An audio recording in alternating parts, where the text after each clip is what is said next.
Usingekunywa mapombe unakunywa, ungekuwa na uchungu na watoto wako, ungekuwa na uchungu na familia yako. Mwili wa kijana Tumaini Hassan ambaye alifariki dunia kwa kujigonga akiwa na pikipiki pembezoni mwa barabara katika eneo la Sanawari mkoani Arusha umeagwa katika kata ya Kiutu wilayani Arumeru mkoani Arusha na kwenda kuzikwa kwenye makaburi ya Njiro. Kifo cha kijana huyo kilizua simanzi baada ya mama wa marehemu Regina Yawe kufika katika eneo hilo alipopata ajali mwanaye, jambo lililowaliza watu wengi baada ya kuona video zake zikisambaa kwenye mtandao na kupelekea watu mbalimbali kumchangia kumsaidia kugharamia shughuli zote za mazishi kutokana na mama huyo kutokuwa na uwezo.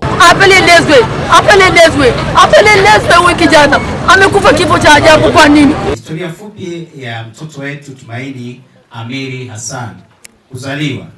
Mtoto wetu alizaliwa katika kijiji cha Sanu Mbulu mnamo tarehe 16 mwezi wa 12 1997. Ubatizo.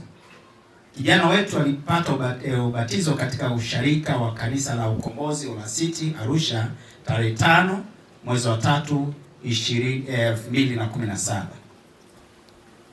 Elimu. Kijana wetu Amiri alisoma katika shule ya msingi Ayomoye kuanzia mwaka 2005 mpaka mwaka 2012 alipohitimu elimu yake ya msingi. Kazi. Kijana wetu Amiri alikuwa mjasiriamali na mfanyabiashara ndogo ndogo. Uzao. Kijana wetu Amiri alibarikiwa kupata mtoto mmoja wa kiume. Kifo. Kijana wetu mpendwa Amiri mnamo siku ya tarehe 4 mwezi wa 4 2026 alipata ajali ya pikipiki maeneo ya Sanawari na kufariki hapo hapo. Shukrani.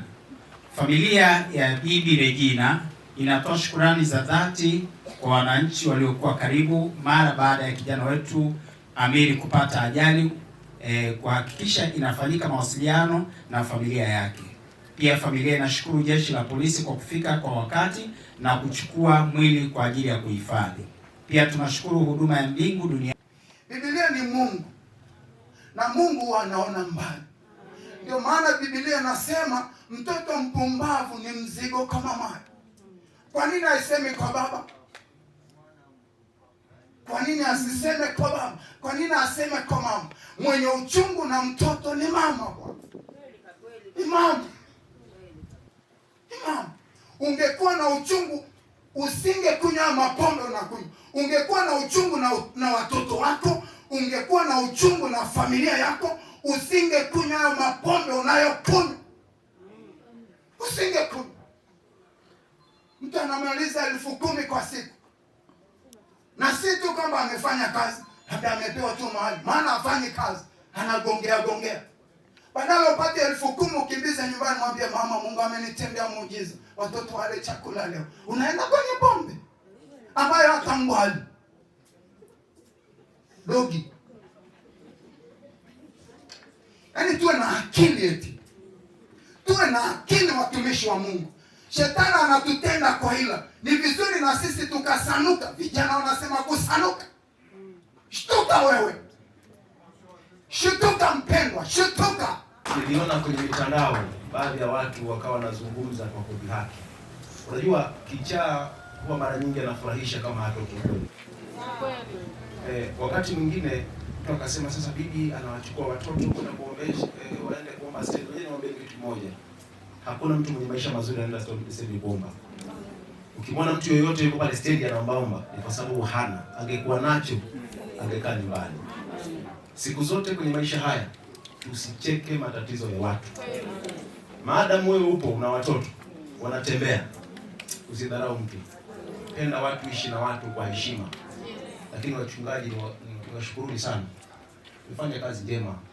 Jamani, uchungaji sio kazi rahisi. Hii kazi ni wito. Kwa Mungu asiwapungukie katika hiki ambacho kimefanyika. Kwa kuanzia sasa zile ratiba zote ambazo nilizisimamia kuanzia ile siku ya kwanza mpaka leo bado ninazisimamia mpaka mwisho. Ile michango ambayo imetumika kwenye gharama, lakini vile vile ambayo imebaki tutahakikisha bibi yote inamfikia, anaipata, inamsaidia.